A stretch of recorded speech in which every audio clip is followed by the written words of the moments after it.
नमस्कार, प्रणाम, हर हर महादेव। कैसन बनी रहो सब? तो सबके प्रणाम करतानी। और आज वीडियो डालला के बाद भाई की ओर से एगो रिप्लाई आइल हटे। बहुत ही अच्छा संदेश आइल है जौन थे कि तोर माई बहन हई फलान ठेकान औरा गौरा सब बकल बकरा में वो बाड़ी के स्वीकार करतनी। हम ऐसा ऐसा भाषा के हम सम्मान करतनी और बता दियल चाहतनी कि भाई बात हमरा तोरा बा तो हमरा तोरा होके के चाही। मर्द के बाद मर्द से होला, मेहरारू से ना। एमे माई बेटी बहन के हुए कुछ कैले नहीं के। मर्द के बात मर्द से होला तो मर्द तोरा खातिर खड़ा बाटे। जब ते खोज, अगर आज भी ते आग उलोकबे दिल्ली से तो आज भी बोलबे तो हम आज भी आ जाए। ठीक, तो मर्द के बात मर्द से होला, मेहरारू से ना। तो तुहार बेटी बहन हमार बेटी बहन बाटल नहीं के, सब एक बाटे। हमरा तोरा से मिले के बा बस। अगर हमरा के कितना लोग भी फोन करत बाटे, हमारा घर से लोग भी, हमारा घर के लोग के भी जानकारी ये बात के हो चुकल बा। फोन कई हमारा के बरजत रहे कि ना, हमरा तोरा से गोली बंदूक नहीं के चलावे के। आ कोनो भी तोरा संग हमारा बात विवाद लड़ाई नहीं के, कुछ नहीं के। एगो बात कलिए कि आज भी हम जाते नहीं कार्यालय पर लोजपा के और मतलब हटावे के प्रक्रिया जारी करते नहीं बक्सर जिला से।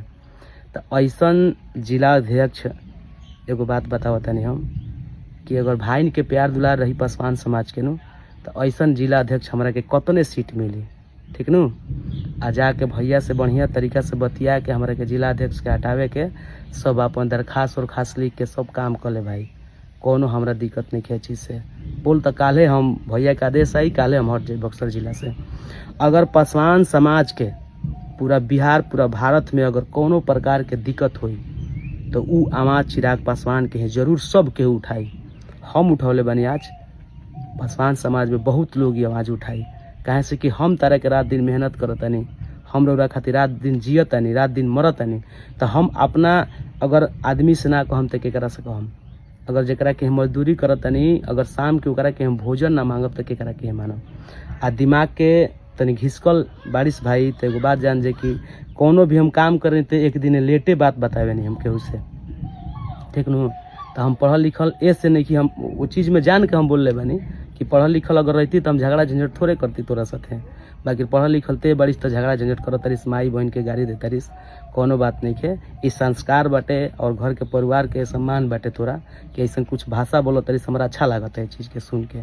और बढ़िया बढ़िया गाड़ी दे और बढ़िया बढ़िया, और हमारे समाज के भी अच्छा लगता है जे लोग बढ़िया बढ़िया कमेंट लिख रहा बाटे कुंदन पासवान के आईडी पर जाके कि खूब बढ़िया भैया एकदम रेलाई होके के चाहिए, हई होके के चाहिए।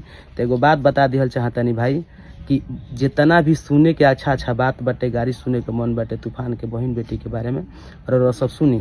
एकरा पहले सब कलाकार के साथ ऐसा एक दुर्घटना घट चुकल बाटे। रमेश पासवान भैया होखस, सिंटू भाई होखस, गौतम भाई होखस, सब ले ये बहुत बड़ा बरियार क्रिमिनल बन गल बा। बहुत बड़ा अपना के बोझ समझताटे। हाँ,